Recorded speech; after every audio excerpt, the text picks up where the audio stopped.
would say maps, always with an S on the end. Mm. And instead of saying fall, I would say autumn. So these Ah, are, of course, two obvious differences between British English and American yes, English that have just like popped up randomly, naturally. naturally. Mm. Welcome to English with Lewis. Let's go! Welcome back once again to English with Lewis, and it's another week, another conversation, and another amazing guest. And I was just realizing that I don't think we've really had any American teachers on this conversation for quite a while, maybe never. So it's an honor to welcome Camille. How are you?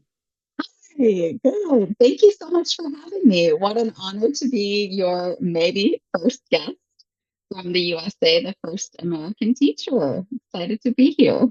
It's taken too long. Maybe I should have got some more British versus American conversations in earlier, but it hasn't happened yet. So I'm delighted that you're here to join us. Yes, so fun. So fun. Thank you for having me. My pleasure. Now, I was just introducing yourself, and then I was wondering, wait, how is your name pronounced? Is it Camille? Camille? What is that? Camille. Say Camille. Mm-hmm. Okay, Yes. perfect. And for those of the people who are watching you right now, they will see on Zoom that your name is Calvin.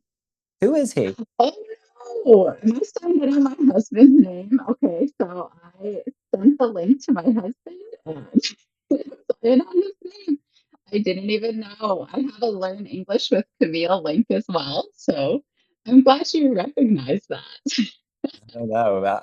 Who knows? Well, now we know that you're Camille and you are married to a man called Calvin, and I've changed your name to Camille. So perfect. Perfect. We're good to go. Awesome. Now, tell everybody a little bit more about you. Could you introduce yourself? I would be happy to. So I'm Camille. I am from the United States. I was born in Michigan. When people say Michigan in the States, they hold up their hands because Michigan has two parts. And so I was born on the top part where like the thumb is in a tiny little town. And I grew up there, a lot of nature, really beautiful area. And then I moved down to South Carolina when I was a teenager after high school. You know, it's very common for people in the States to leave their home for college. Like I left when I was 17. Like I moved away, like 20 hours away from my parents, started my own life, went to school, met my husband. Lots of stuff happened. And most recently, as of the last several years, I've been an English teacher and I write a lot of books. So Ah. this might be backwards, but I write short story books, dialogue books, English pronunciation books.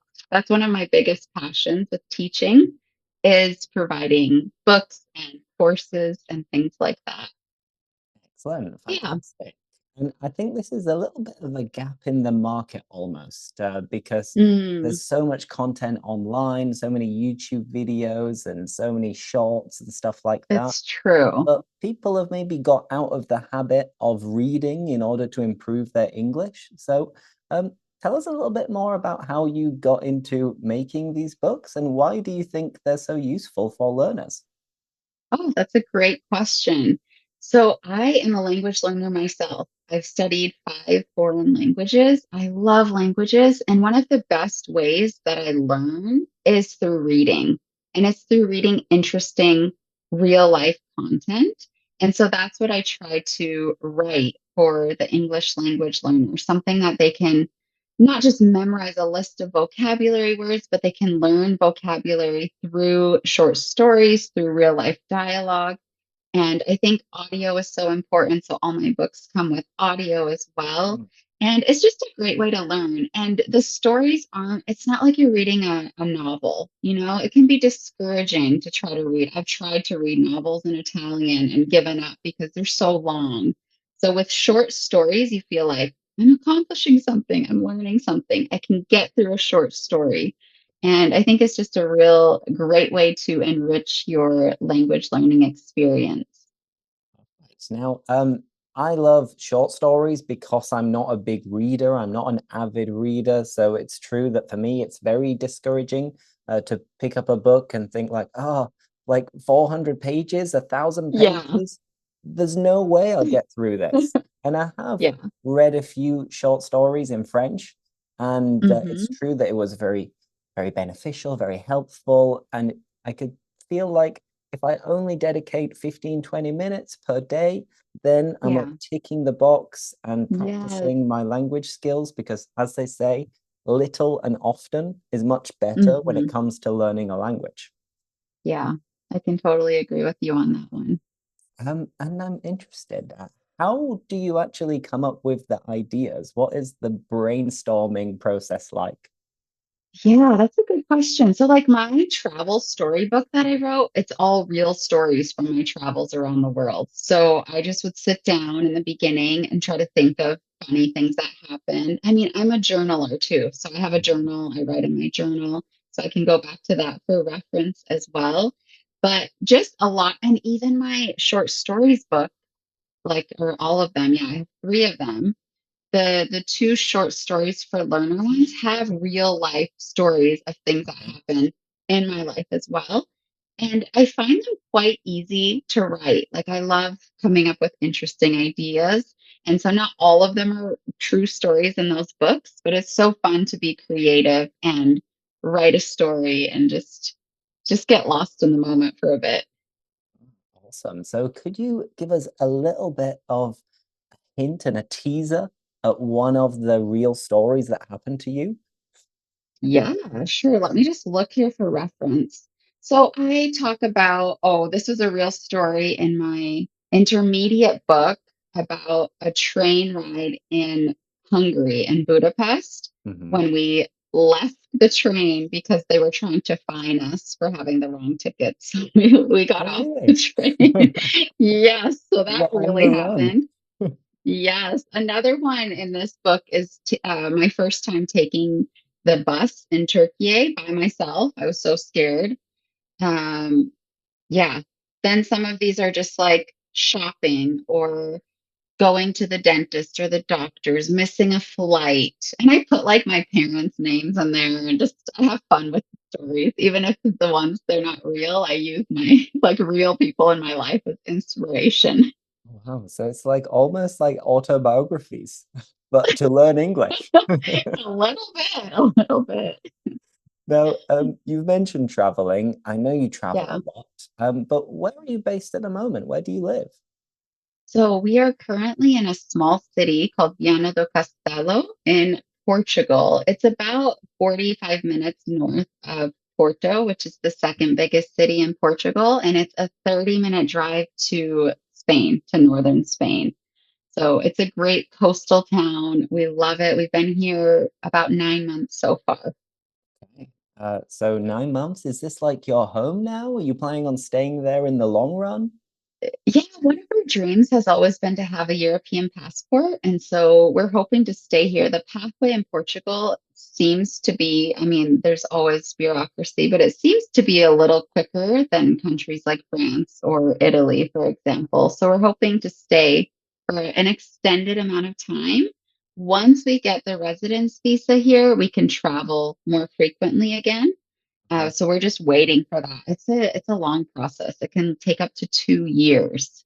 Yeah, I bet. It sounds interesting, and congratulations on possibly, hopefully, getting Portuguese residency.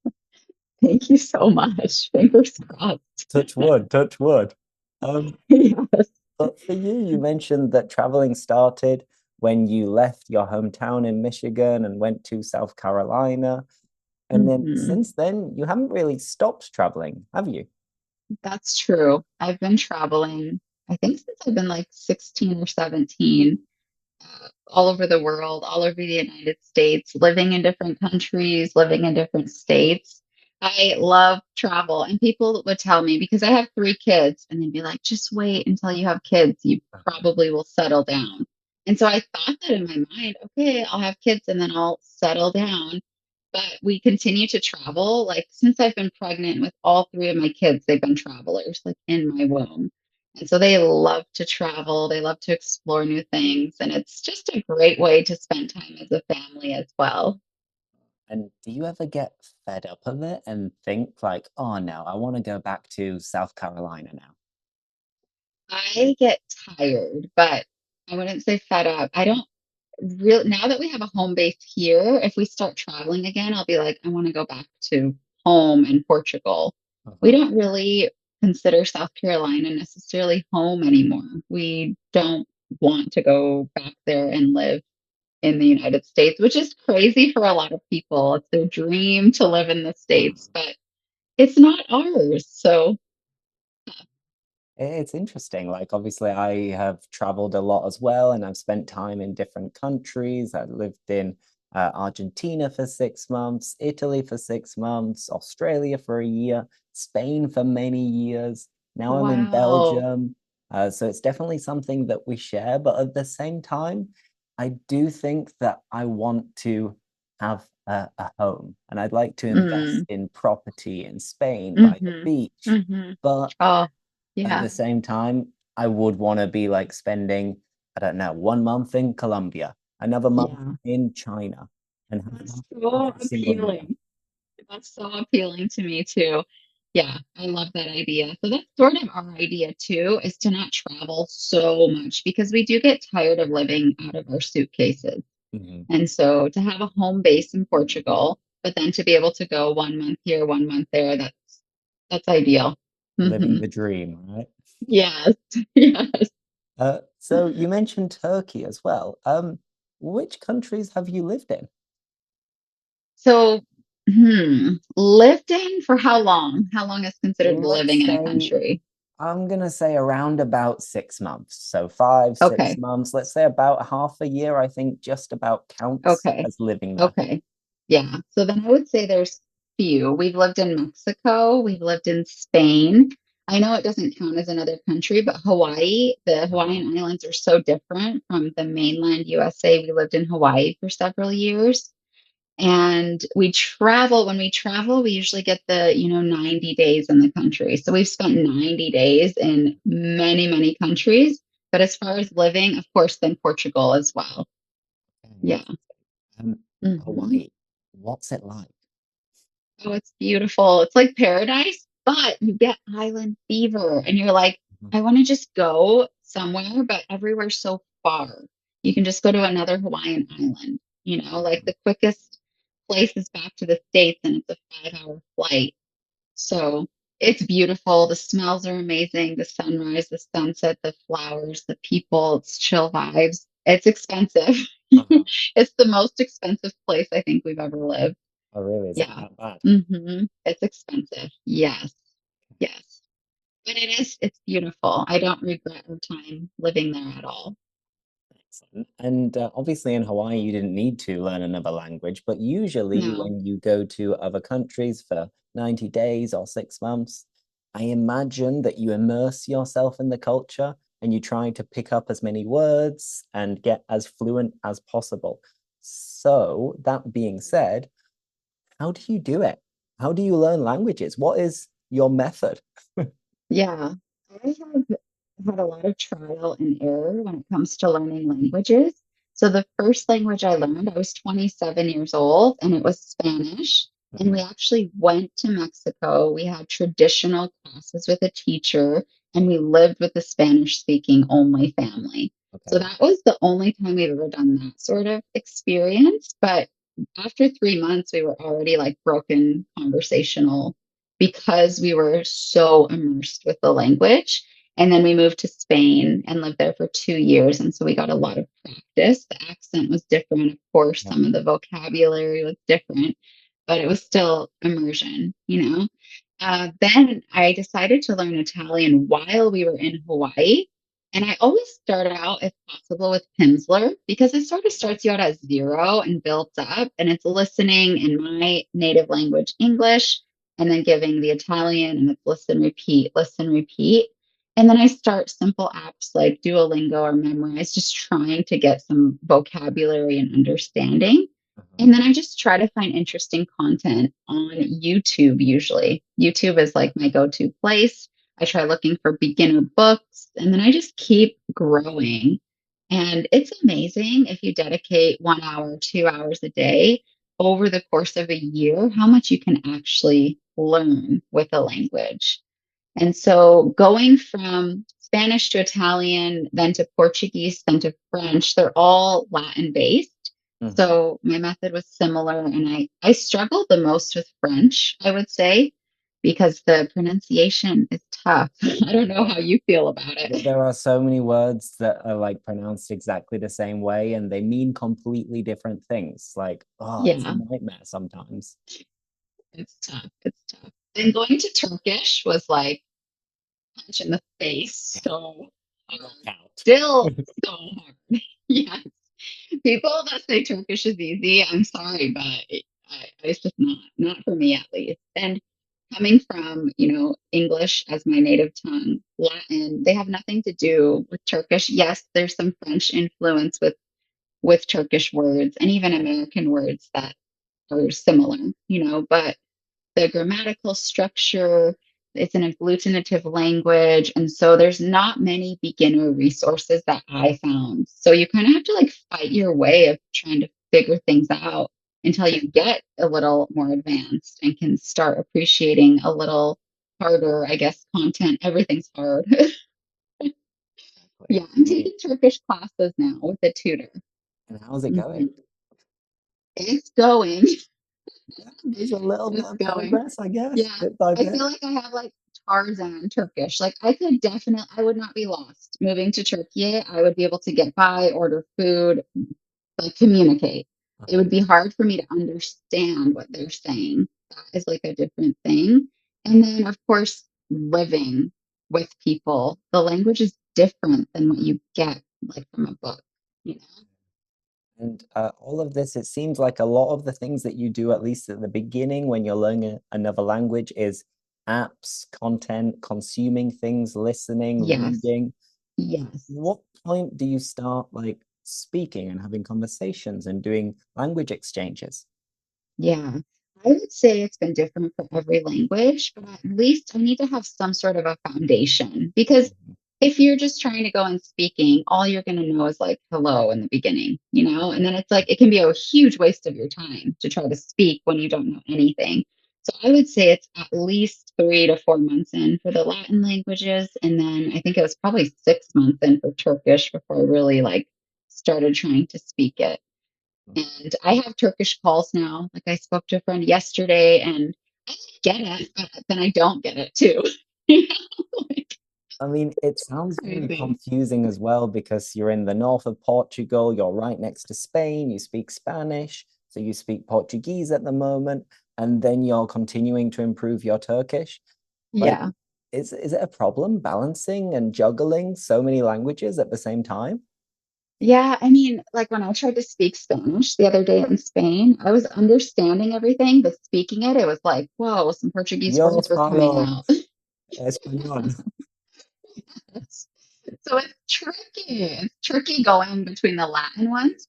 Since Turkish is so different, it's almost easier to go into Turkish from Portuguese, and I don't really have as much of a problem with that. Interesting. Now, you Yeah. mentioned that you started learning your first language, Spanish, when you were 27. Mm-hmm. However, you also said that you have three children and they've had this Mm-hmm. privilege of spending time in different countries where they speak other languages. So, how's their progress been? Because they say that kids are like sponges and they kind of absorb everything. Yeah. So I found that we have to be very intentional with our kids. Otherwise, they just maybe it's passive learning, but they actually aren't able to produce anything. So right now, our kids are going to Portuguese school a couple times a week with a teacher. And now they're finally like, okay, they can say their numbers, their Mhm. colors, their objects in their backpack, and like basic things are starting to get, which for me is so exciting. I'm like, yes, because I didn't have that at their age. Like my little Right. 5-year-old, oh my, so cute, like so sweet. So I love that they're able to learn and I see the struggle. And I don't know now. I'm like, I think I've been looking up some of the science. People say kids can learn easier, but I think it's that they're not as afraid of making mistakes. So they just speak. They almost don't even like know any better because my kids make mistakes in English too, you know? Mhm. So I think they have that advantage of not being afraid, as much, but it might vary from child to child as well.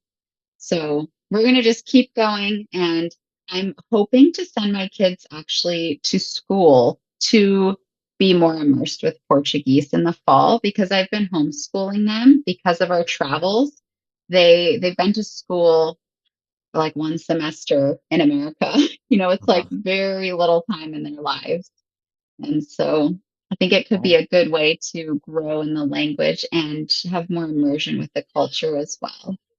Now that you mentioned that, homeschooling, at least in the United Kingdom, it's not very common. Not many people do it. And I don't know any friends who were homeschooled. Okay. I believe Okay. it's more common in the US. Do you think that's the Super case, common. maybe? There's over 4 million US children, with that number growing every year, Oh, of really? homeschoolers. It's a huge, massive community, a massive movement, I would say, Uh-huh. as parents are just like, we don't really agree what's being taught in the school system. And I see the point of, like, I can teach my daughter three subjects and she can finish what she would do in 3 hours of school, I can do in 1 hour at home. And then she can just play and be a kid, you Yeah. know? So there are benefits. Like, we can travel. We can be like, hey, let's go out to the beach today. They're not like sitting in school. So I'm nervous about sending them to school because of the freedom that we have, with homeschooling. Like today we homeschooled at one in the afternoon. My kids played all morning. So it's going to be a change for all of us. I mean, it sounds interesting. And as a kid, especially if you've got two siblings who are a similar age, then it's not like Yeah. you're alone and you've got friends that you can play with. But Hmm. when you were like deliberating homeschooling, what were like the pros and cons that you had in mind? The pros are definitely the flexibility that it gives you and the flexibility in choosing the curriculum for your child, as Mhm. well as choosing the time of day you're going to do it. You can pay attention to your child's interests and kind of go off of that as well. And it's just the freedom. And it's also very cost effective. I mean, public school is as well. But just, yeah, we love that we don't have to wake up and be out the door really quick, you know? And then our kids just get to play and be kids, which is a huge, huge benefit. They're so creative. Like, my kids are just wildly creative. They use their imaginations and they just have a lot of fun playing.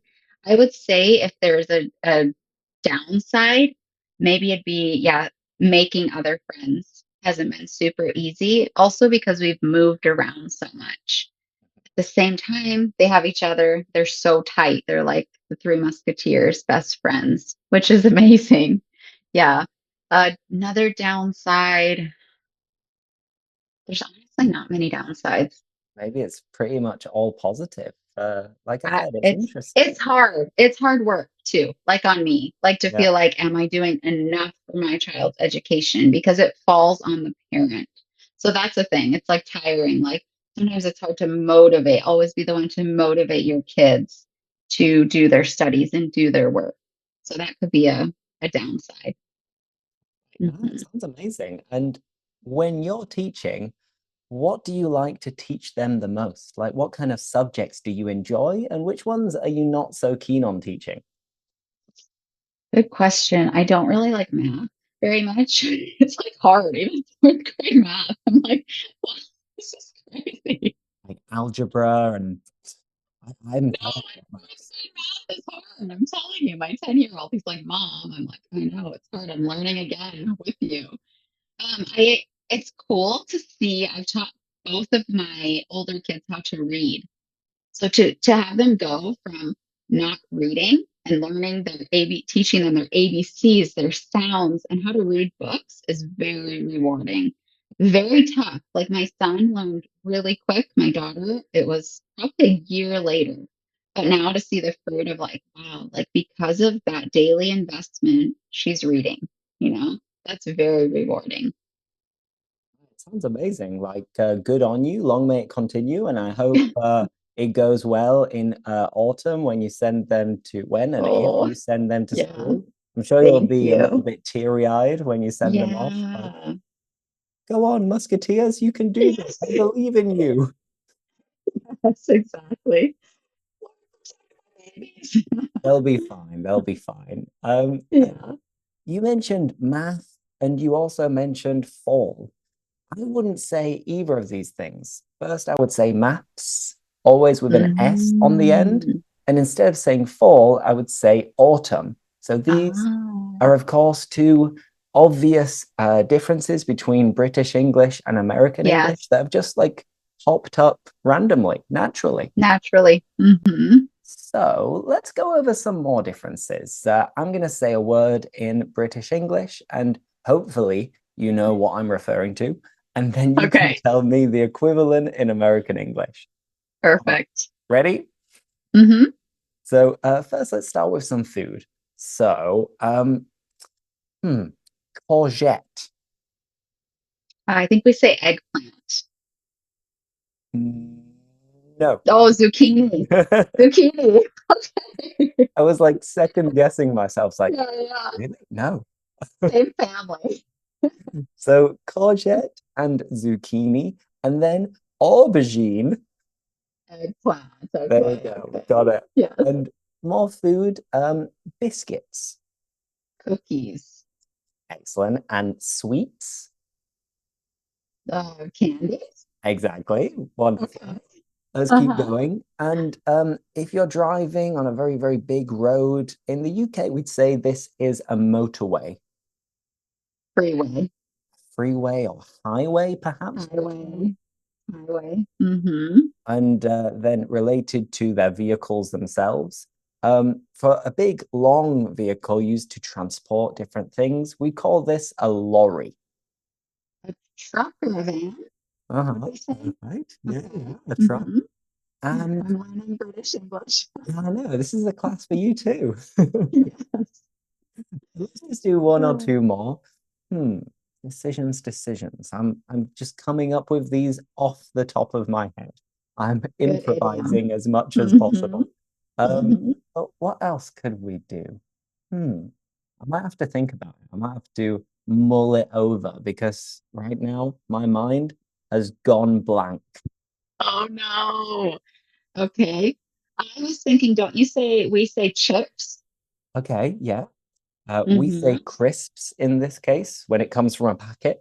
Yes. Yes. And then we say French fries.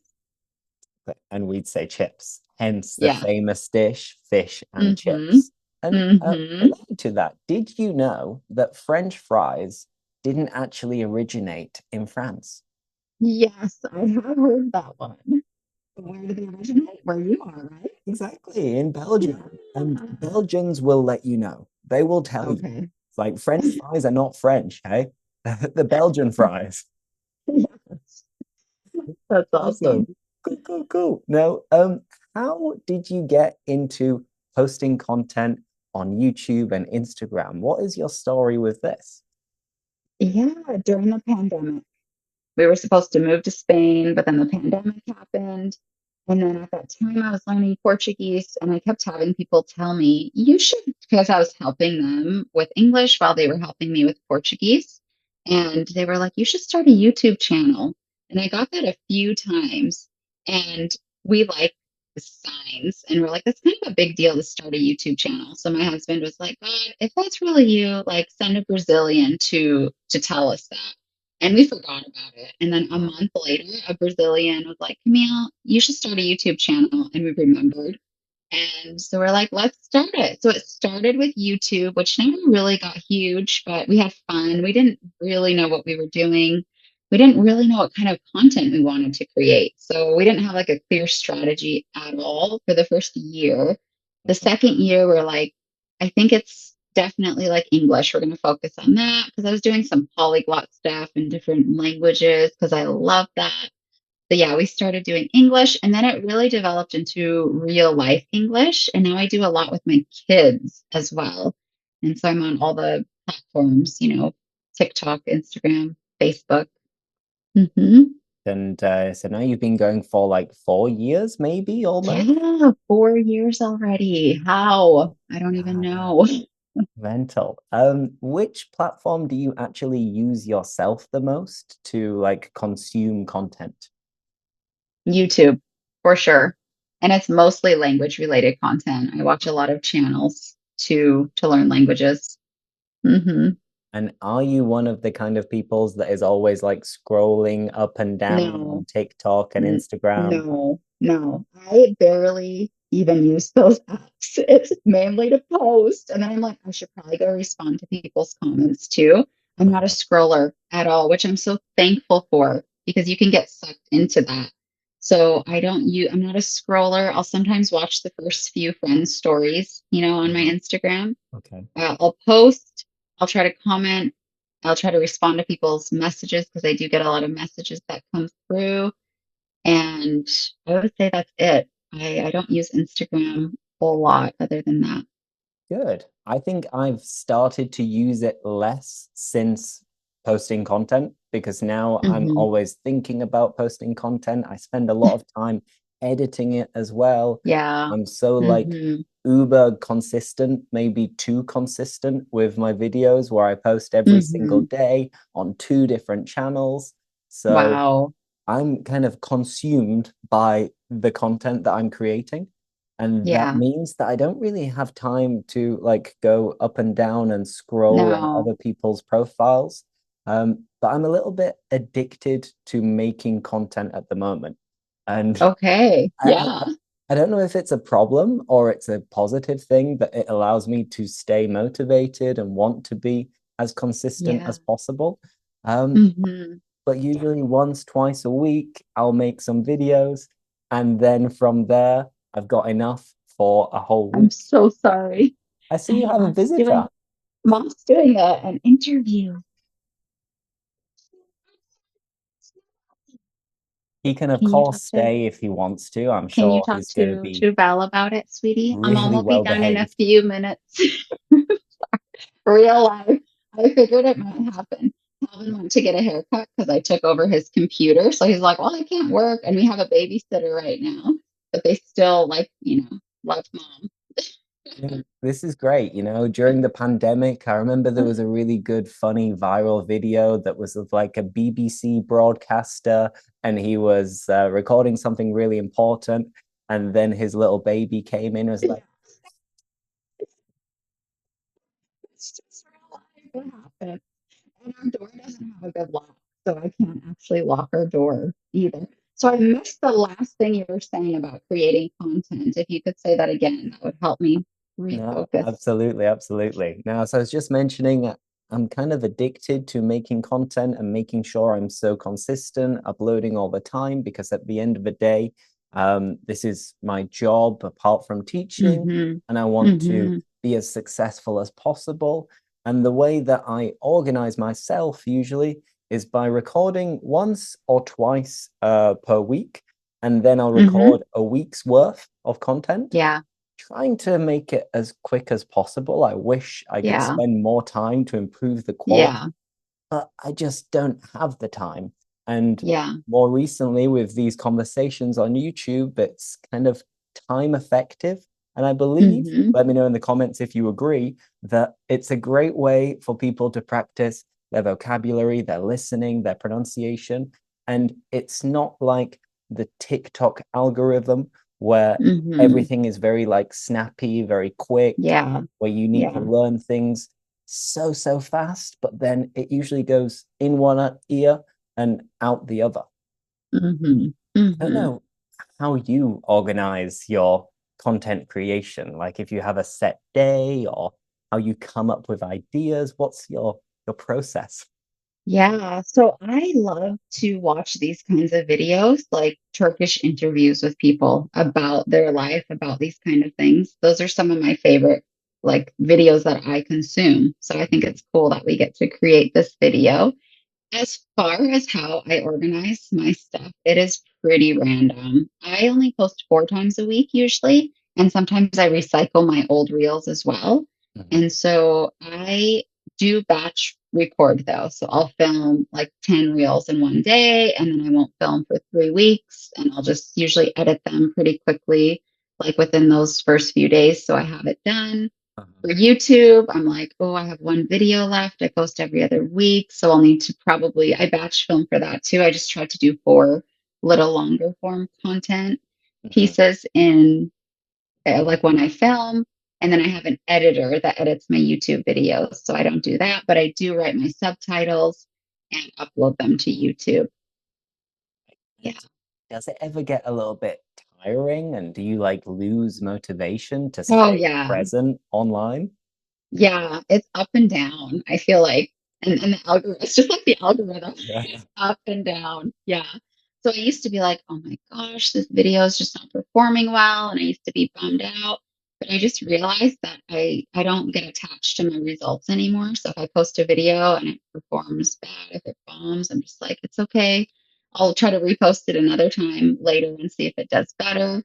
And yeah, my motivation is sometimes low to where I'm like, I do not feel like filming today. I don't feel like sharing, but I do a little bit feed the hungry beast of the algorithm and try to post at least 4 times a week, anyways, even if I don't feel like it.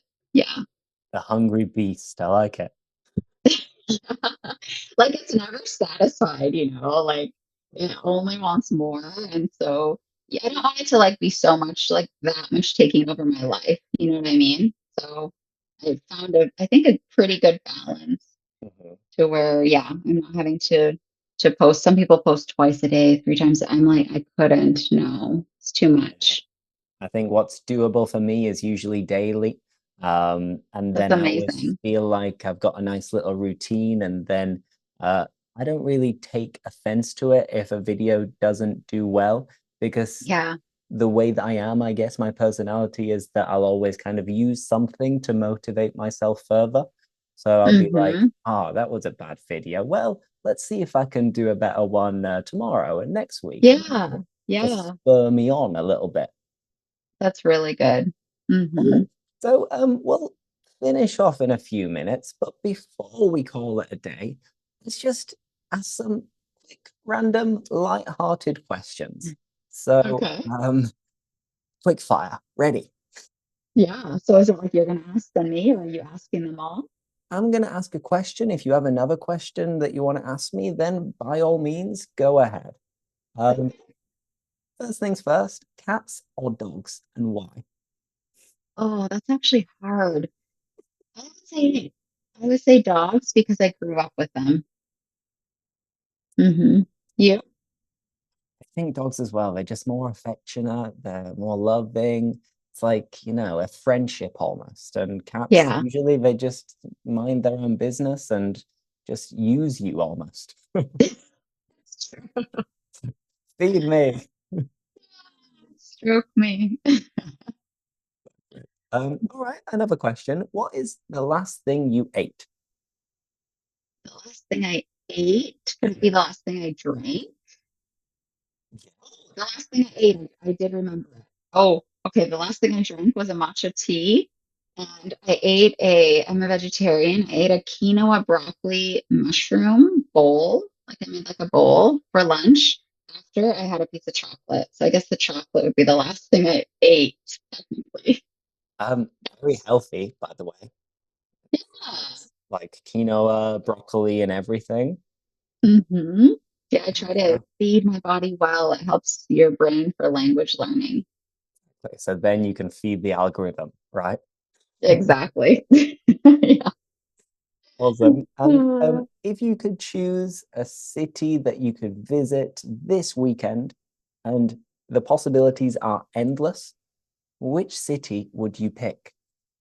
Let me just say Tokyo because I've never been to Japan. I know it's a massively crowded city, which I don't really love, but just the thought of being able just to go there, I think would be really cool. And study some Japanese at the same Yeah, time. why not? Okay, perfect. Also, my nephew lives there now, so it'd be cool to visit him.